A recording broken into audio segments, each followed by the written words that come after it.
are many others that are trying to put the schools on notice that they are going to be breaking the law, and they're going to be held responsible for any children that they injure. And this woman here is serving papers on a school headmaster or deputy. I either need to serve this to the head teacher or the deputy head. That's me. All right, you're the deputy head. Brilliant. I have to let you know that we are recording this for the High Courts as evidence that I am serving you with a liability notice.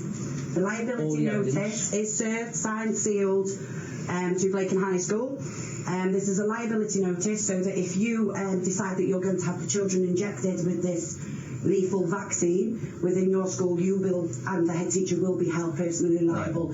This, I advise you to read through this paperwork. It's full of evidence. The liability notice is in there, and that's it. We've served you. It is against the law to vaccinate children under the age of 18. It is. Using Any trial drug or vaccine is against the law to inject anyone under the age of 18. And even under Gillett's competence. It also, under common law, if you have the children injected within your school and any damage is done to these children, you will be held personally liable. That comes with full asset stripping and life in prison. That's under common law. And that's under common law. Okay. So thank you. We've served you today. That's brilliant. Thank you very much.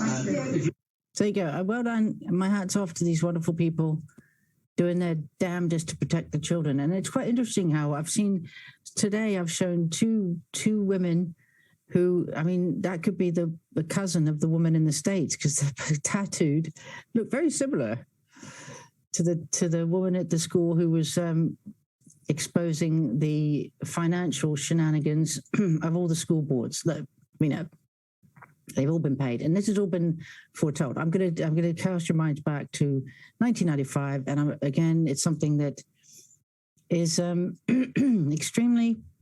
Excuse me, I've got a frog in my throat. Extremely. It's horrible to think that this was warned about in 1995.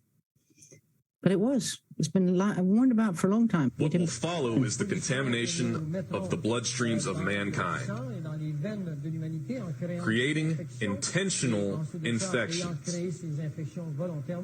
This will be enforced via laws that will make vaccinations mandatory, and these vaccines will make possible to control people.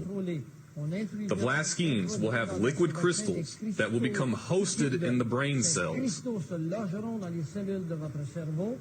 which will become micro receivers of electromagnetic fields, where waves of very, very low frequencies will be sent.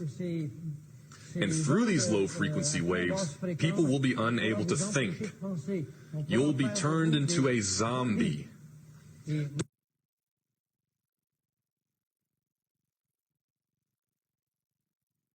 That's it. So there you go. That's what's happening. He warned about this in 1995. Whether he survived to expand on it, I don't know. But there you go. This is what's happening. We've got the zombies walking.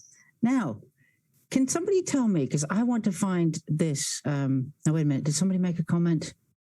Let me just see. I just thought I saw something in there that somebody spoke to me, but I can't see the message. Amy. And by the way, I think I've heard is that if you do 3 question marks just before you type, if you want to catch my attention, unless you obviously do @based Amy, then I'll be able to see your comment easier. So it says, Welsh Hedgehog says, Amy, I'm so shocked how many people I know using the excuse of taking the jab, saying I only had to go abroad, and yet none have gone. That's right. Listen, remember, okay, so that again, that is in my Based Amy's army. It's in my Based Amy's Telegram. I don't have most of these videos that I'm showing. Unfortunately, I have, they're in my Based Amy's Bacon Army Telegram channel.